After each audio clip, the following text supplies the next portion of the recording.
कधी वाटतं जर आयुष्य रिसेट करता आलं असतं तर कदाचित ती चुकीची मैत्री केली नसती, कदाचित आईबाबांचे शब्द दुर्लक्ष केले नसते, कदाचित ती मुलगी अजूनही माझ्यासोबत आयुष्यामध्ये असते.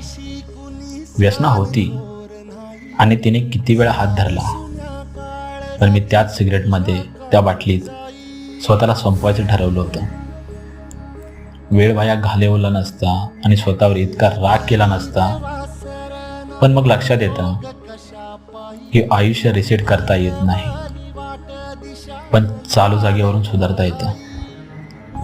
आणि तेच मोठं असतं, चुका स्वीकारणं, स्वतःशी प्रामाणिक राहणं आणि उरलेलं आयुष्य स्वाभिमानाने जगणं.